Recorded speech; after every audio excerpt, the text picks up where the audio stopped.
So you're in Ireland's first medically supervised injection facility. This is one of our bays, and the facility will allow people who inject drugs do so now in a medically supervised environment. It's been 10 years in the planning, and we're really excited and delighted at this point to be able to show it off to the world.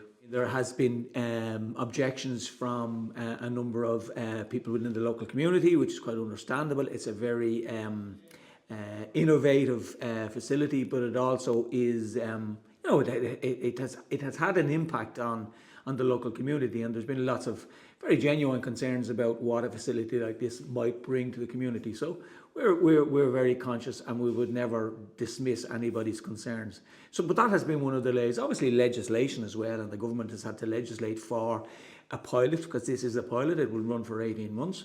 So that has had, there has been delays, and there's been an impact on that as well. So I suppose, look, it's like any big project, any unique project. You have to allow people time to digest it. You have to allow for the planning process to take its course. So this is one of our 7 bays, one of 7 bays. As you can see, it's very practical. It's very clinical.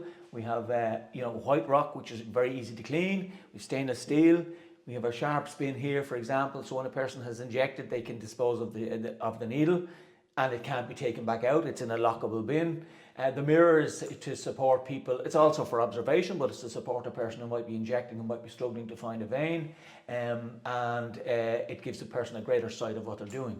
So as you can see, it's a very functional clinical environment. As I say, it's one of 7. It's private as well. It allows some dignity and respect for the person while they're being monitored. So we're really excited, and we've looked at other jurisdictions, and we believe that the standard that we have delivered here surpasses most of the places that we've been in. So we're really, really excited about this.